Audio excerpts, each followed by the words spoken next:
All right, let's begin our program this morning. You can tell you where I'm at. Where have you been all night? I've told everybody today for me has been a yellow light day. You know, where you get to the yellow light and you go on through. That's the way it feels like to me. Everywhere I've gone, I've had to go through the yellow light to get where I'm going. Because one thing's right after the other. I've just left the Public Safety Committee meeting for Rutherford County. I'm chairman of that, so I just put the gavel down and got here. But it's so good to see each and every one of you here this evening as we talk about something that I think is very important here in Rutherford County, that a lot of people, I consider this to be one of the best kept secrets in Rutherford County. And they really don't even know it's out there. They don't even know it's there until sometimes they slip into a grocery store and they open up a refrigerator and they, hey, this is MTSU milk. I didn't know they had MTSU milk out there, until they get a bottle of it and they have some of it, and then all of a sudden they're hooked and they have that. But we have with us tonight Matthew Wade with us, who is the director of the dairy program out there in that area of our plants. And he's going to explain to you somewhat about the history of the dairy out there at MTSU. He's going to tell you a little bit how this all began, what we have out there. He's going to show you what we have today. You know, if you knew what was out here towards Las Casas, off the Guy James Road out there, you would be so proud or just amazed at what is there.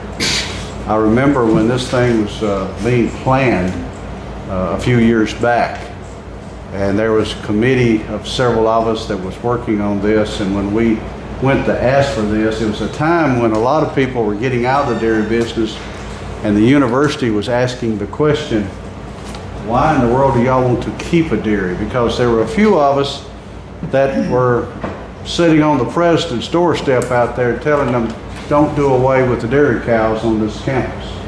We want you to keep them. And they were telling us, well, we're thinking about doing away with cattle here at the university. We think we need to get more into walking horses. Now, I don't know about you, but can you tell me how many walking horse farms do you know around here and what we have? Yes, we have a great equine program within MTSU, but we try to explain the importance of what is being done at MTSU with the dairy. It's more than a dairy. It's more than a dairy farm. It's more of things what we're doing with those students out there through this program, and I think Matthew will tell you about this. So I'm going to ask Matthew to come forward at this time, and let's just welcome him this evening.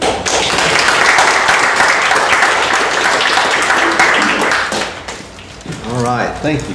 Yes, I appreciate it very much. If I can get that to stand up and fall down. All right, again, my name is Matthew Wade, and I'm the director of the MTSU Farm Laboratories. I was talking to some gentlemen back here in the back.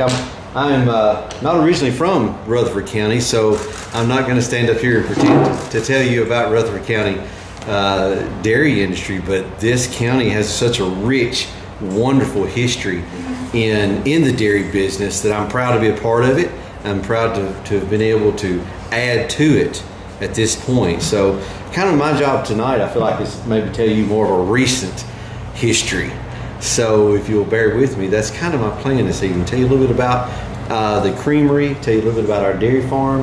But first, I've got a couple of things I just want to share with you. They're just some very interesting things. I have a history of MTSU Ag Department here in my hand. Dates back to 1912.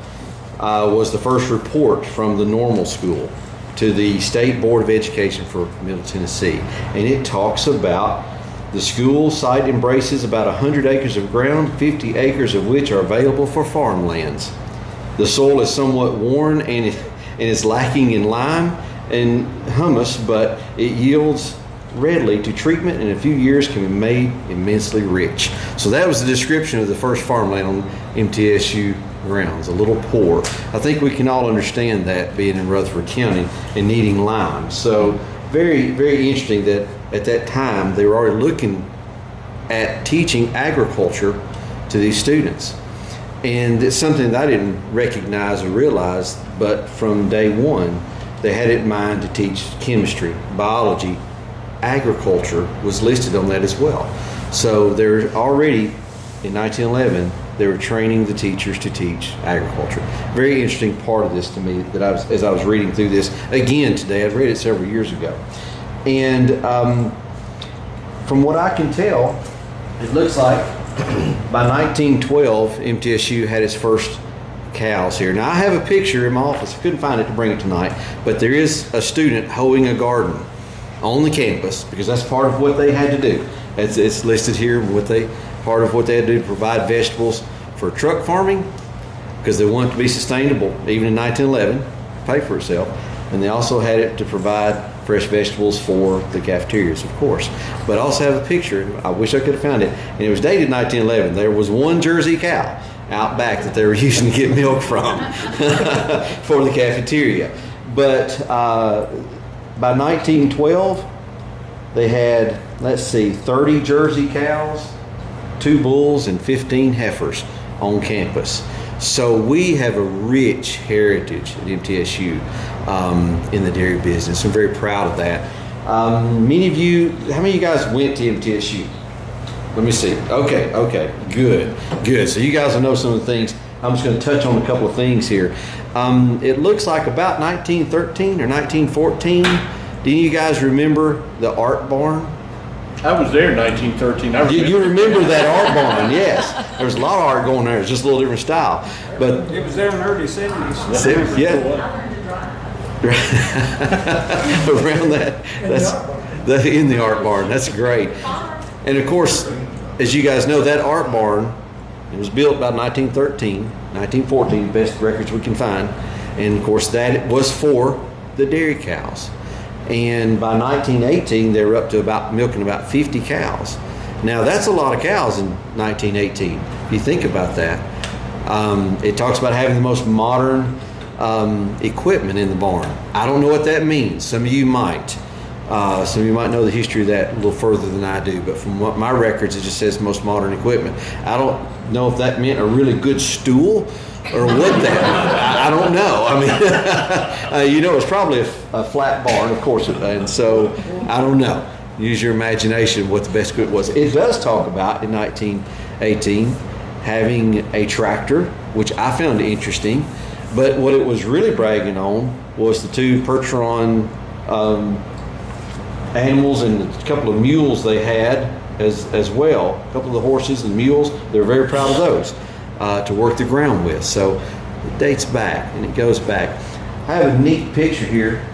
By 1920, they felt like they needed by 1916, they felt like they needed a 4-year program. Up to that time, from 1911 to about 1916, it was a 2-year program for agriculture. Again, so you could go out and teach. But in 1920, they graduated the first 7 students from the MTSU Ag Department. And one of those students, right down here in the corner, is Dr. Stark. And of course, as you know, that's who our building is named after.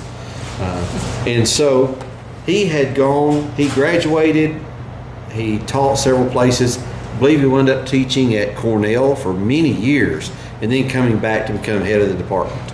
So I forgot I had this picture. I'm glad I was able to bring you guys. Are welcome to come look at it when we get through this evening.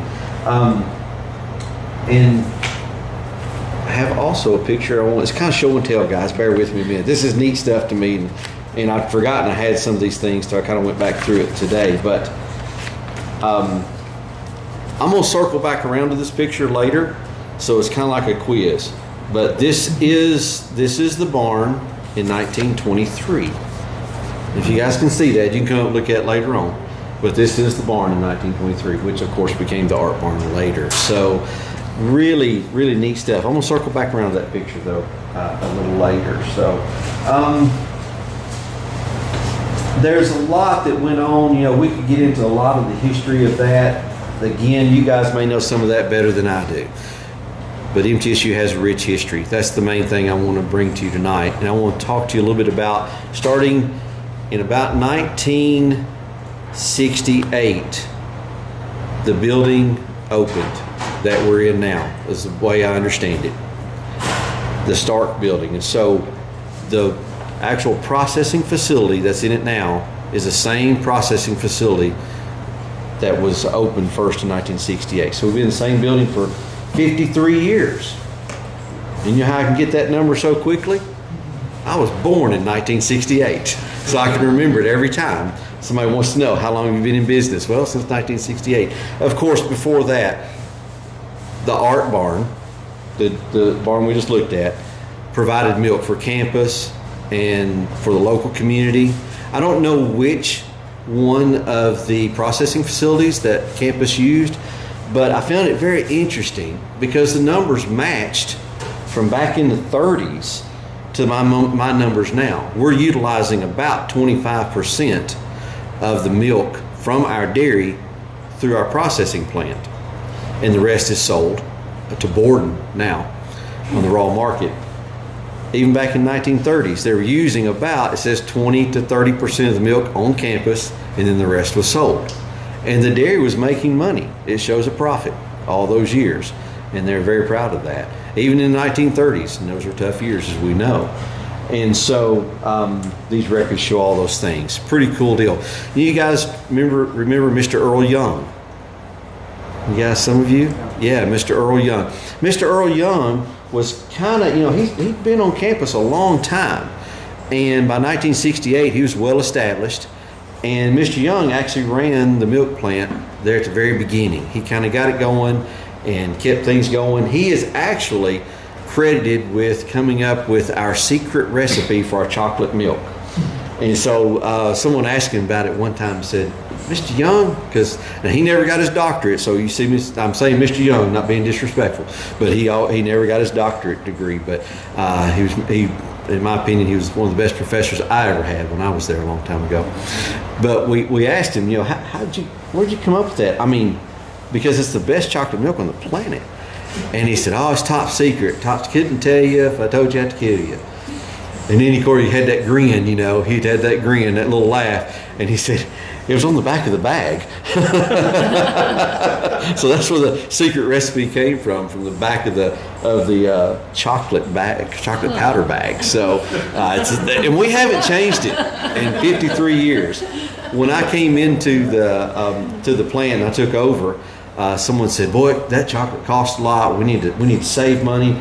There's a lot of chocolates out there that are a lot cheaper. You should change that. And I said, oh no, we will sell something else before we change that recipe, because we would have a riot on our hands if we did that. So, but Mr. Earl Young came up with that recipe for us, and it hasn't changed in 53 years in 1968. Now, when that building opened up, something new and great happened in 1972.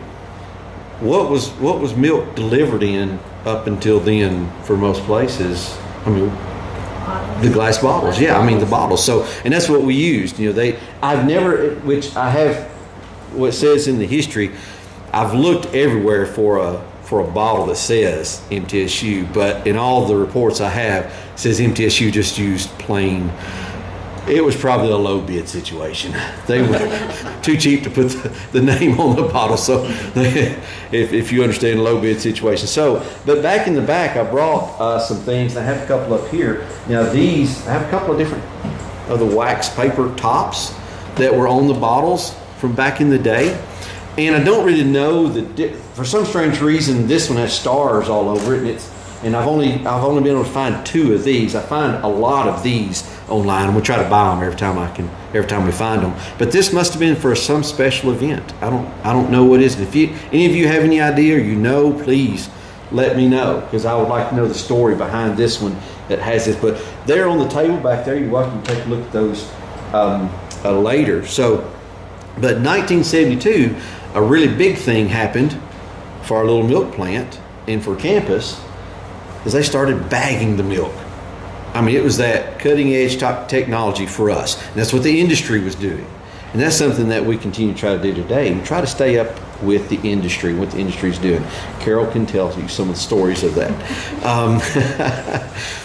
But we got a bagger. So started bagging milk, and it was all, again, placed on campus. And so from 1972, fast forward all those years up to, and I'm going to start part of my story in 2013. We were bagging milk and delivering it to the campus cafeterias. And that was the staple of what we were doing. And if someone wanted some milk for an event, well, they had to buy a 5-gallon bag, and we'd try to put it in coolers and, deliver it, take it, and do all these different things. Now, I did have an innovative young college student who lived in one of the apartments. He came to me and wanted to buy a 5-gallon bag of milk. He was a college guy, and I thought, well, I guess he can handle it. So I sold him a 5-gallon bag. I said, how are you going to get this out and pour it? It's not easy to pour a 5-gallon bag. It's like a sack of potatoes. It's just falling everywhere all the time. And so he sent me a picture, and he'd cleared off a shelf in his refrigerator. He'd laid the bag in it with the straw pointing down between the with a clothesline clip on it. And he just these college kids, they're pretty inventive sometimes. So I'm glad it was that, not some of Dr. or Mr. Young's recreational colas. And I'll leave that story where it is. But anyway, so in 2013, I was hired as director when Tim Red left. And you guys remember Tim Red? Know Tim? Tim, fabulous guy, did a super job. I actually worked for Tim when I was in college there as well. I milked for him for many years while I was in college. Tim's still around down in Lincoln County, enjoying the retired life. I still call him and ask his advice from time to time. So, but in 2013 I came in, and Dr. Warren Gill was head of the department at the time, and his charge to me was, Matthew, we've got to start a bottling operation. That's all I hear in the community. That's all people ask me, when are you going to bottle that milk so we can have it? And I said, okay, I'll do my best. I'll see what I can do. My education is ag business. I have a master's degree I got an MBA. And so I said, okay, here we go. We'll try some of this, see if I can put this business degree to work. And so the first thing I thought of, I need a plan. And so for the first 6 months, I wrote a business plan. And that's something that I'm very proud of now. It was very difficult to do because all my guys, I'm director, and of course it means I'm over the beef unit and the swine unit and the crops and the corn and the hay and all the other, but also the dairy and the creamery. And so I had to put all my time in that, so I wasn't able to get on the tractor and help the guys as much. So it was a pretty interesting way to start out as director. But I'm glad I did that, because in the years since then, I've had a lot of dairy farmers come to us and say, we want to save the family farm. We want to keep this dairy going. Can you help us? And if they want to get into processing, I'll say absolutely. Absolutely. I know of 5 different farms right now that have started value-added processes, is what everyone calls it now. Basically, they're processing some of their own milk and being very successful at it. And so I'm very proud that we were able to be a part of that. But the first thing I tell them is you need a plan. You have to have a plan. So I'm glad I sat down and Dr. Gill kind of said, hey, I agree, this is what you need to do. And he just left me alone for 6 months, and I wrote this business plan. And so that was 2013 into 2014. And so I'm proud of this business plan. I've put 6 months of work into it. I've gone to the Small Business Development Center, and they've helped me with it. And I've gone to other people and asked their advice. They've helped me with it. So I thought, I told Dr. Gill, I'm ready to go to the dean with this. We're going to build a plant, and we're going to do this and these different things. So I went to the dean, and it's a 43-page document. I mean, I put some work in this thing. Hand it to the dean. He reads it, and we have a couple of meetings there. And then finally it comes down to the day where he's like, okay, let's discuss this thing. And I told him, we need a new plant. We're going to sell this much milk. It's going to just go crazy, and we're going to do all of this. And he says, yeah, that sounds great. But it sounds like every other person that comes into my office and asks for money. I'm like, okay. So he looks at me and he just simply looks at me and says, prove it. I'm like, okay, challenge accepted. So I set out to proving it. That took 4 years to prove it. And in that 4 years, there's other preparation. And that's always the story I tell my other counterparts in the dairy business who are trying to get into this. Prepare, plan, prepare, and get ready. And so that 4 years was preparation. We went for money. We had to get grants. we needed equipment. We had a bagger, and that's it. We didn't even have a bottler at the time. So went out and looked for bottlers. I drove all the way to Hagerstown, Maryland, and looked at a bottler. It's the only one I could find, a little 2-valve bottler.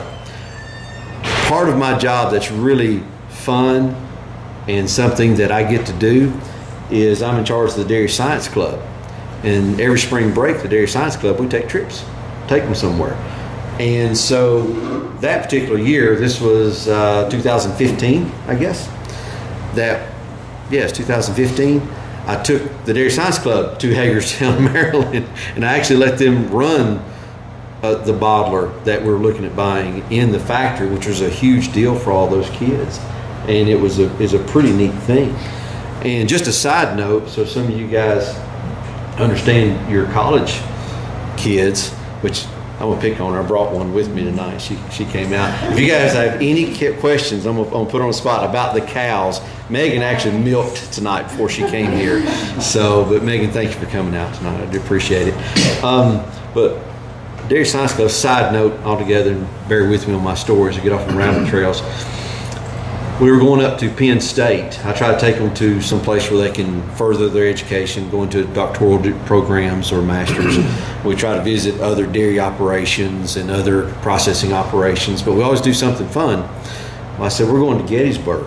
We're going to go right back to Gettysburg. I said, we're going to do this. I'm a kind of history guy too. I mean, I love history. And I said, you guys know what Gettysburg is? And they're all kind of like sacrilege. Oh my goodness. and so we get to Gettysburg, and I could not get these students to leave. We had to stop at every monument, read every monument.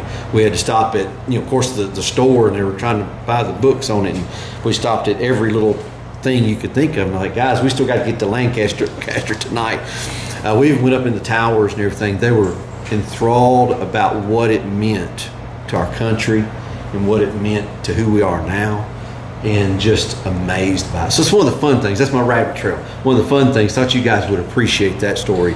It's real neat to me that we were able to do that. So we get back, and I was able to bid this thing out, and actually bought the bottler. I have some actual pictures of the bottler back on the table also. And the day it came, of course, we're going in a plant. This is 2016 when it finally gets there. Remember the plant was built in what year? 68. Yes, you guys are listening to me. Thank you. Good deal. And so this plant was not built to have a lot of this big equipment brought into it, because processing milk was different in 1968 in many ways than it is now. So we uncrate this thing, we get to measuring and looking at it. It's like, it's not going to fit through the door. I'm like, crap. What are we going to do now? And so, thank goodness for college guys. I got 6 college guys. They literally, with a forklift and 6 college guys, they picked this thing up, because we had to hook it under the door and kind of get it up and then kind of get it in. Anyway, I stood back and directed. It's my job, right? And so these guys literally picked this thing up and put it in. It weighed 600 pounds, and they put it in our plant. I got some pictures of it outside the plant, got a picture of it in the plant back there for you guys to look at. But anytime you change something in a plant, it changes something downstream. So we put the bottler in. Well, the next thing we needed was, bigger tank. So and to me, it's all history. It's like chronological order. We got the bottler in. So the next thing I needed in 2017 was a bigger tank, because our finished product tank was 100. It was actually a 1949 batch vat pasteurizer is what most people call them. And that was our finished product tank though. And it's set up on a concrete pedestal this tall, and the tank set way up here. I had to get on a ladder to do anything with it. It's too short. But we needed gravity flow to feed everything. Well, it wouldn't keep up, and our system was too fast, the bottler was too fast. So anyway, next thing needs that. So I'm out looking for money again. And so we got some money for that. Well, then the next thing we needed was, Carol, I'm going to pick on you guys and regulatory. We were actually still using the same valve to fill the bags with that they were using probably in 1972. We put the bags on by hand, turn the valve on, it would weigh it. We had it on a weigh scale. We'd turn it off when it hit 43 pounds. And Danny Sutton really did not like that because our hands touched everything, right? So the next thing we needed to go along with this modernization was a new bagger. Applied for a grant, got some money, bought a bagger. So bagger's $27,000, by the way. Just to let you know, that bottler was $64,000. I mean, unbelievable how much stainless steel costs. So that was moving us into 2018. Okay, so we're approaching 2019. For you guys who, in history class, I was great. I could remember those dates and times and everything that happened. And my sister just hated me. She couldn't remember any of that stuff, but I was always great with these things. So 2019, 2020, what's the next thing I need?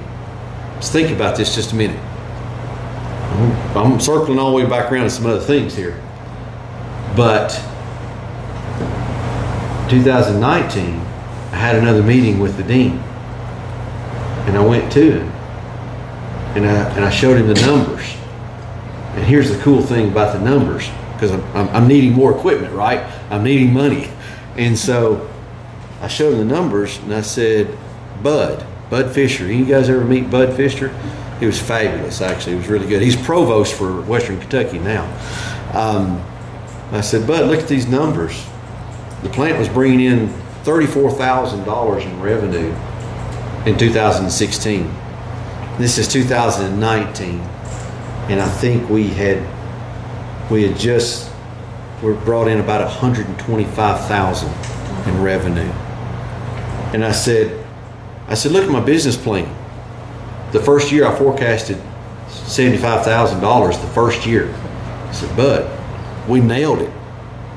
I was $75,000 and a little change. And so you know what I said next? I proved it.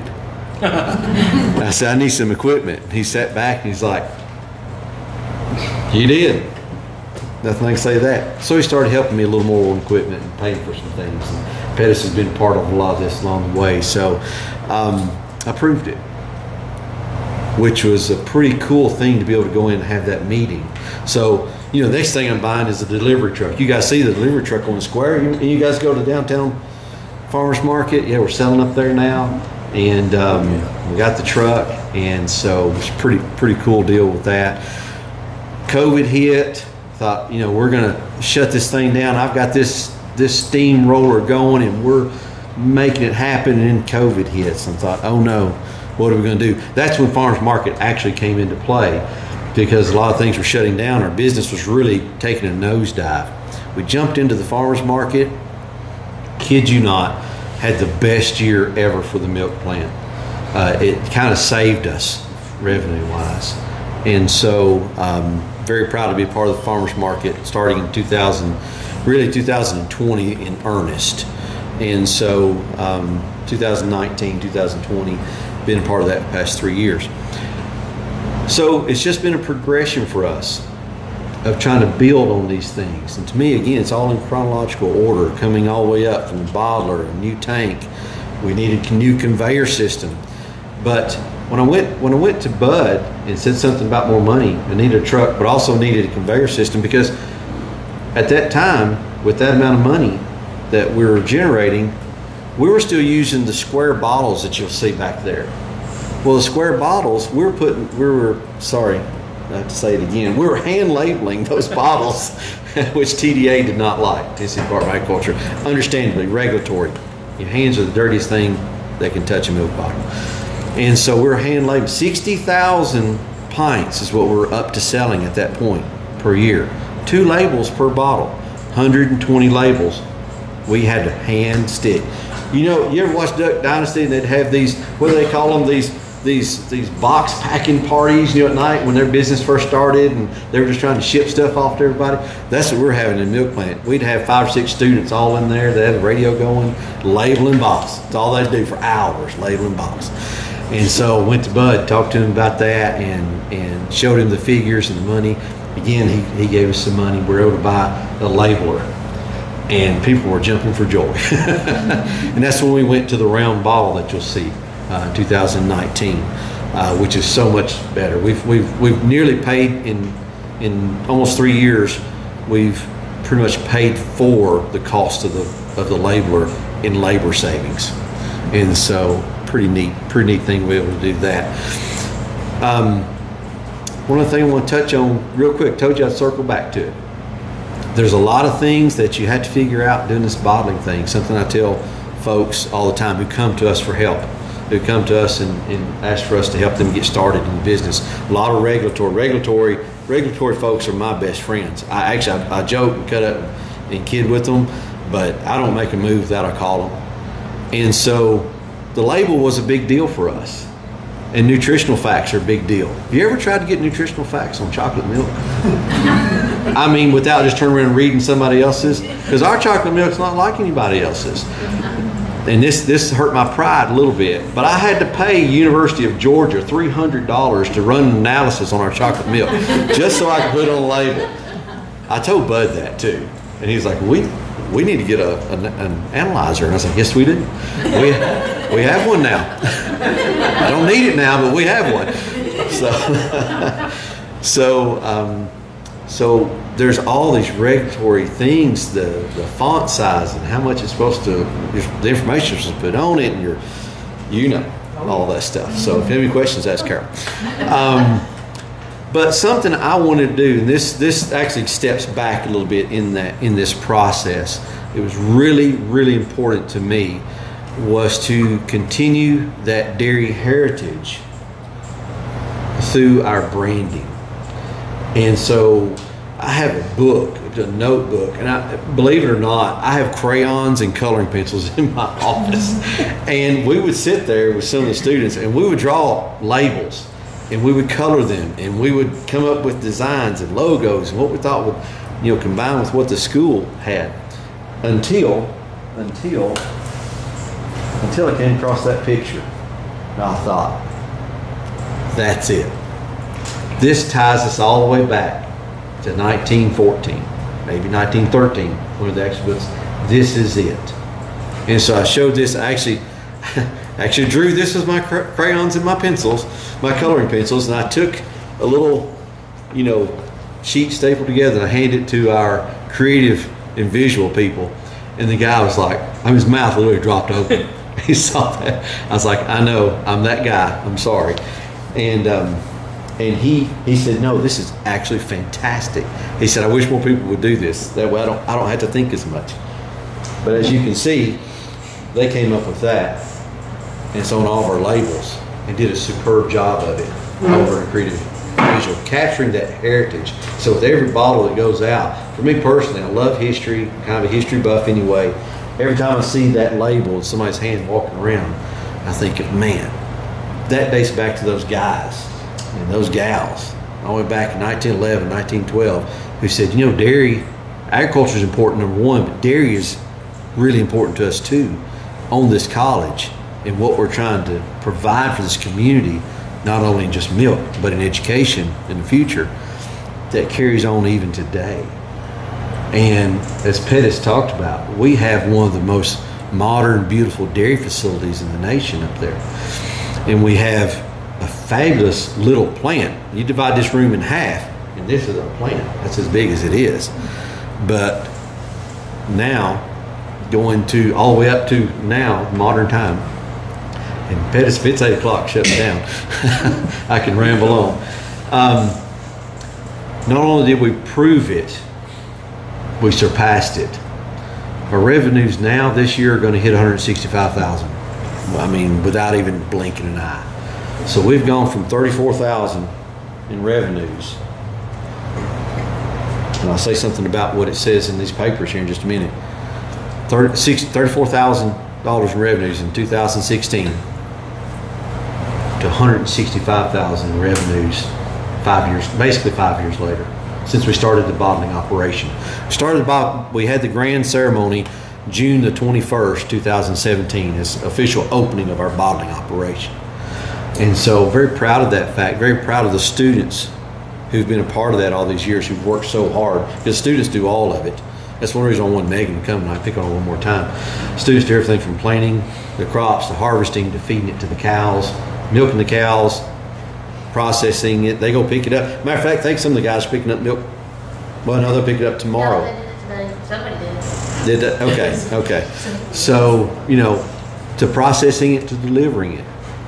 And I'm going to read something in a minute that brings that together. And I think it was written in 1918, but it holds true for what we're trying to do today. Our mission hasn't changed. That's the neat thing about our history, is that our mission hasn't changed from 1912, basically, to 2022 in the ag department. And I tell you, we're one of the departments on campus whose enrollment has not dropped too much either. A lot of departments on campus right now, the enrollment's really kind of taking a beating. But the ag department, we've dropped some. I mean, we have. But if you look at the numbers, not near as much. So pretty cool that that heritage is held strong and true all these years. And in dairy. And you know, I get a lot of questions about dairy. You know, when I started this job, 2013, there were 469 dairies in the state of Tennessee, something like that. Something like that. There's 138 now. The last figure I have is 169, but I think it's dropped. 139 cow dairy. 139, yeah. The only increase we've seen is in goat dairies and one sheep dairy, the way I understand it. No, I think there's a few more sheep. Are there more now? From the ag department, there's a few more sheep. Yeah, I'd like to see one. I haven't been to one of those. So, but the consumption of milk has dropped a little bit, but not the usage of other dairy products. So we still need all these dairies. We still need milk. We still need students who understand dairy and understand processing. And a couple little facts for you, and I'll be quiet. I'm gonna circle back around. I'm gonna leave you with a statement that's in this book. Tennessee has what they claim to be, and I suspect it's probably true, the largest ice cream plant in the world over in Covington, Tennessee. Unilever. Never heard of that ice cream, have you? No, I haven't even known. They make Klondike Bar, Breyers, Ben & Jerry's, Popsicle. I don't know. There's several other brands that they make. I've toured the facility. It's impressive. Of course, right here in town, we've got Kroger, the Heritage Farms plant. Was, and I think still is, the largest Greek yogurt facility in the United States. And of course, we have Yoplait just across town, which is the largest yogurt plant in the United States. So kind of Murfreesboro and Rutherford County still has a very rich dairy heritage, even though there's only 2 cow dairies left in the county, ours and the one right down below us. Their name leaves Shirey. Yeah, the Shireys are still in business. So but we still believe in it, and there's still room for everybody. I'm gonna try to leave you with one statement. I'll put my glasses back on, and then I'll open it up actually to any questions you may have. Find my statement. It was really neat deal. I should have highlighted. Yeah. This is from the November 1918 report to the State Education Board, talking about the farm laboratories at MTSU. The Middle Tennessee State Normal School Farm is the main laboratory for students of agriculture and will be used by students in all courses. The farm is not simply a piece of land or a plot to be used as a model farm, but is a real farm which presents the real problems of real farming for students who are going to teach real farming. I thought, man, that's what we're still doing that. That's exactly what our mission is. And so we've added some things, of course. We've got a lot more technology going on right now. The drones follow me around. They do. I can drive anywhere on the farm, step out in my truck, they're still there, and I'm waving at the guys. I know them all. It's pretty humorous, but our real mission for these students hasn't changed. So I find a little comfort in that somewhere, something really hasn't changed that much in a world that seems to have changed a lot otherwise. So it's MTSU Farms. Can I answer any questions for you guys? Yes, ma'am. I asked this question when we had dairy days at one of our Saturdays. But where can you buy in town or Yeah. MTSU milk? Sure. I get that question all the time at the farmer's market. I actually have a list that I keep out on the table. And of course, everyone in this modern age, I used to put out copies of it because I'm old fashioned and think people would grab a copy. No, they all take a picture of their phone and that's it. So I just put one copy out now.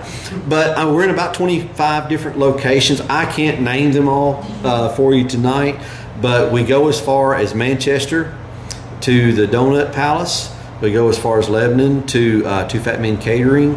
And here in town, though, we're in Junior's Foodland.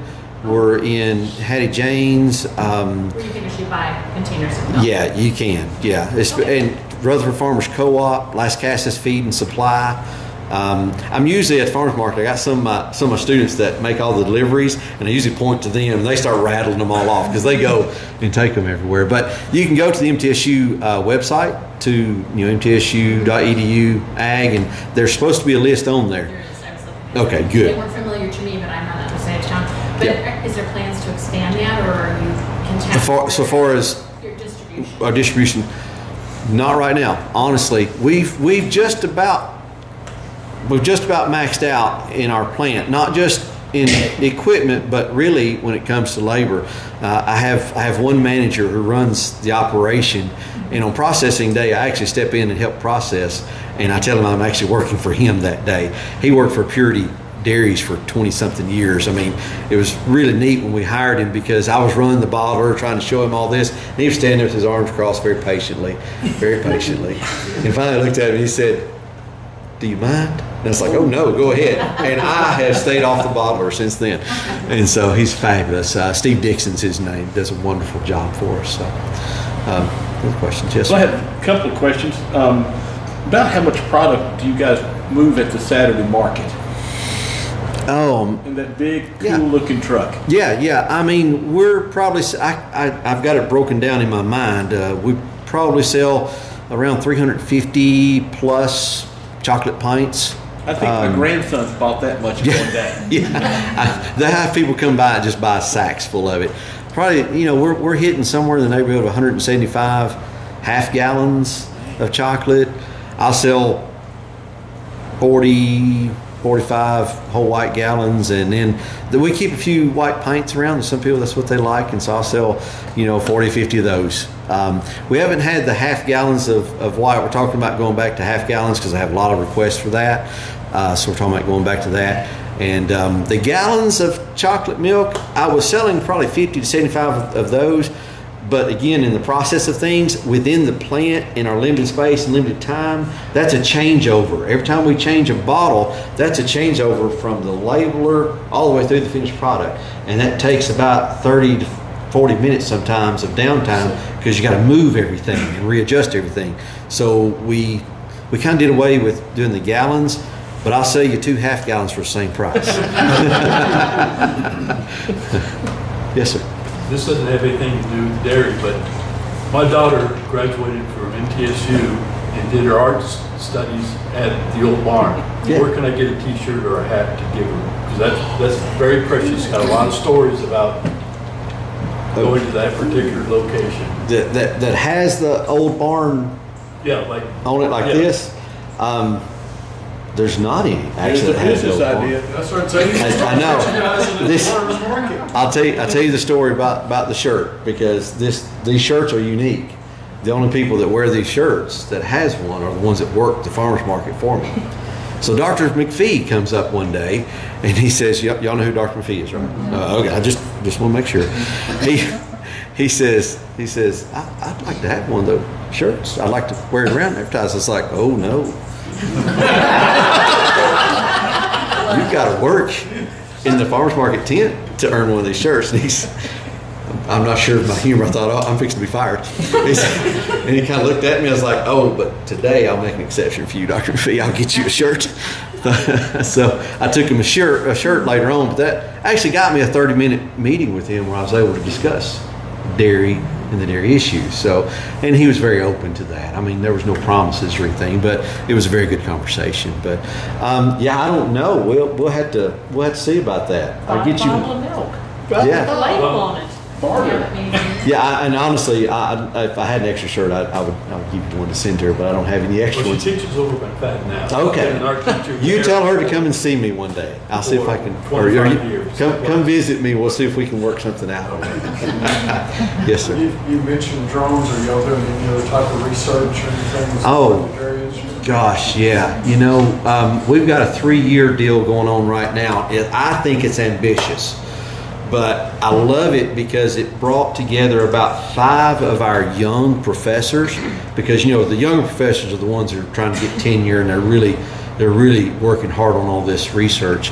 And so, the project we have going on right now, particularly, is it's going from all the way from the soils guy. We've identified about a 14-acre plot that he has divided up into about 4 sections, and he's pulling soil samples on it. And then we're planting our corn silage on those sections. And then when we harvest it this fall, we'll be putting it in separate bags. We put all of our corn silage in bags. We don't use the silos anymore. And then there'll be the nutritionist will come in, take samples of all that, get nutritional analysis on it, and then we're going to feed it to the cows.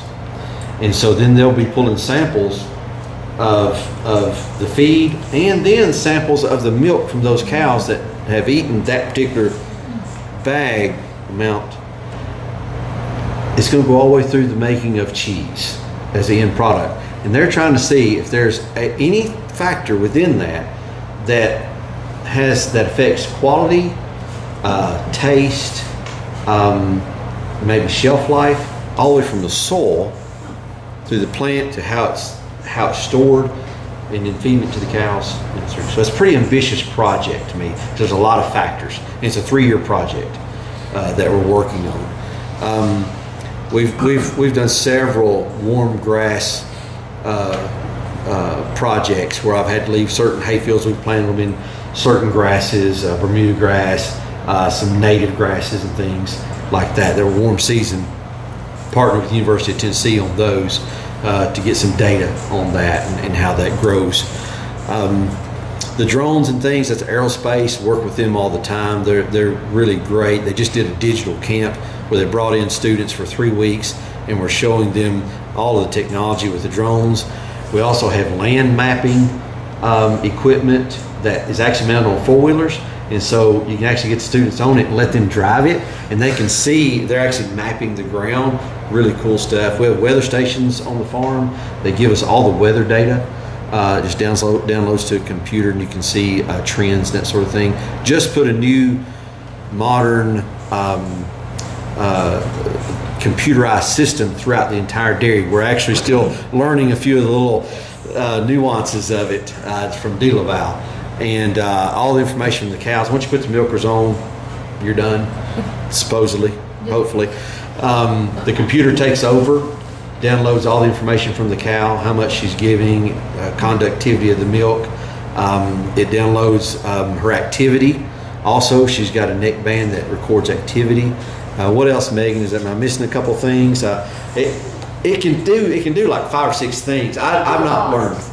It can do a lot. It does the per minute milk per minute. Yes. The flow rates. Flow rates. Mm-hmm. I think the rest of it, yeah. Yeah, and it does some other things that I'm still trying to learn and work through. So, but that information is then available to students at any time for any paper, research paper, or graduate study that they need to do. We've done some heat stress studies lately with the cows. There's been like 3 projects going on with the cows. I can't keep them all straight. We're just trying to provide space and time for them. So that's just a handful of them. I mean, we have some antennas, wires. They're wires. That's all they are, on poles that one of our guys over in Astronomy, and he takes readings from outer space, literally, and does a superb job of it. I mean, he's brought me some information before. I don't understand any of it, but it's really cool, whatever he's doing. And so he's a super guy too. So he gets excited over sun flares and things like that. And that goes on the farm all the time. I got another guy on the river trying to find spiders. on the river. I don't know. So, like, that's hard. I mean, it's a certain kind of spider, Oh, a certain and he's kind of very spider. excited about it. So, Do you have days where you have tours? oh my gosh, yeah. Before COVID, we were touring about 2,500 people through the dairy a year. This year, I've toured about 450. I've got a tour coming tomorrow as well. I'm not handling that particular tour tomorrow, but we've already brought about 450 folks through. So yes, mostly schools and school age, but I do a lot of homeschool groups. The group tomorrow is assisted living. Actually, we'll either do a van ride with them, or the ones that can get out and are mobile, we'll actually go through the barn and take them around as much as they can handle, and that's always fun days. Those folks are really Get on the really neat. website and have big times. No, it's actually email me. My email's on the website.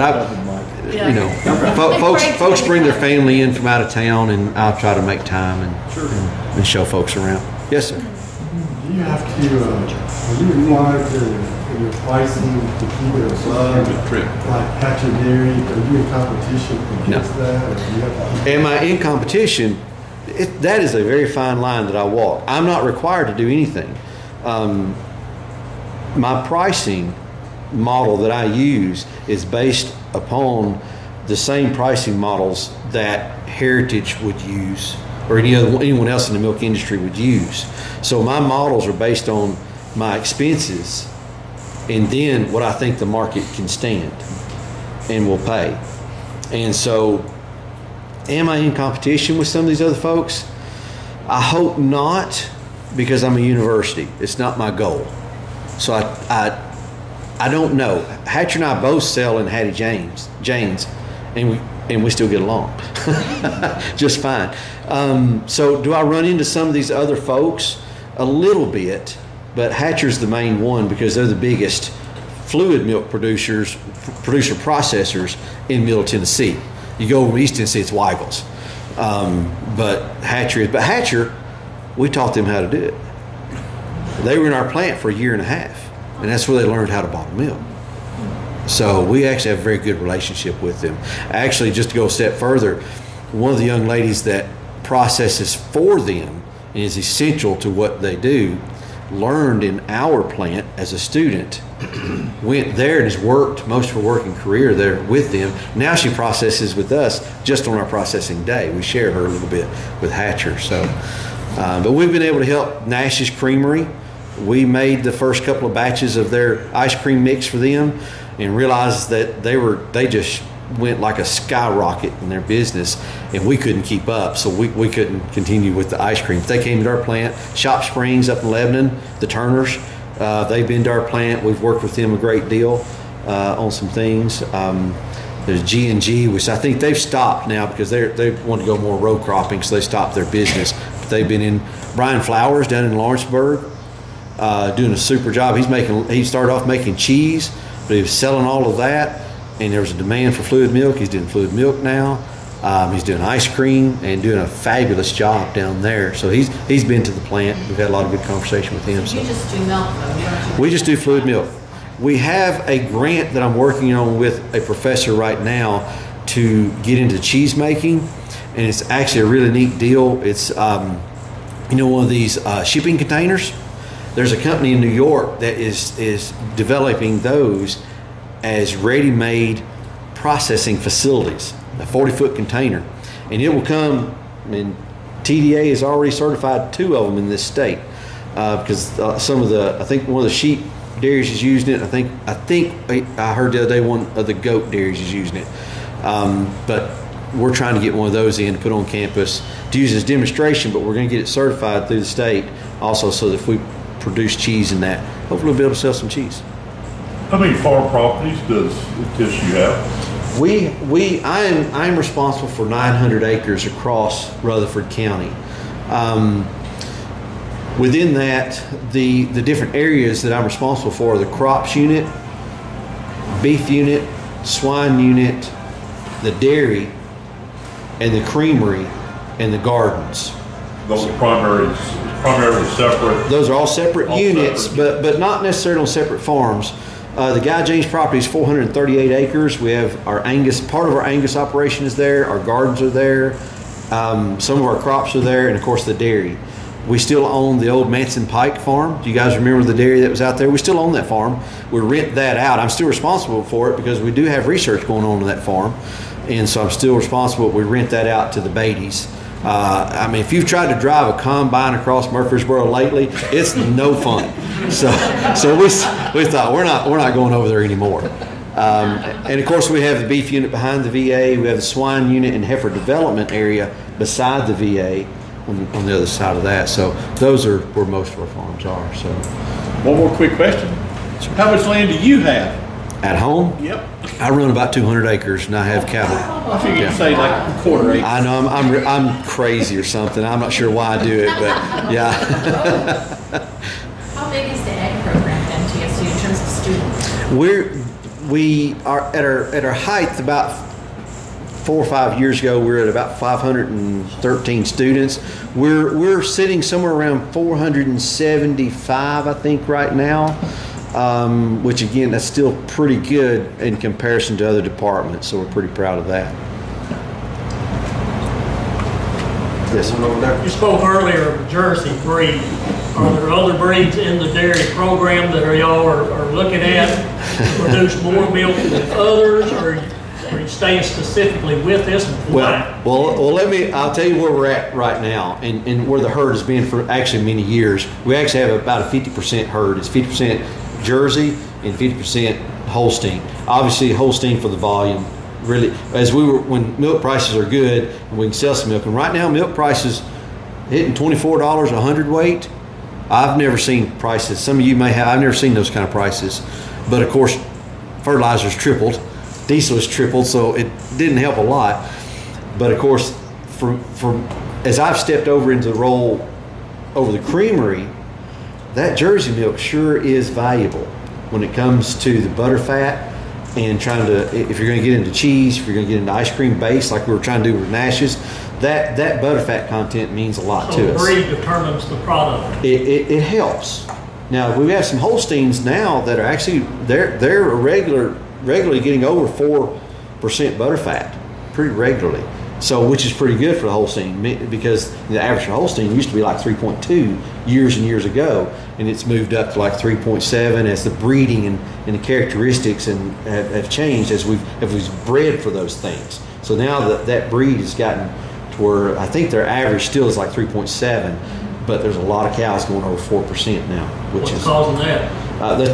What's causing it to go over 4%? Yeah. Two things: genetics and quality of feed. The quality of feed has a huge effect on butterfat as well.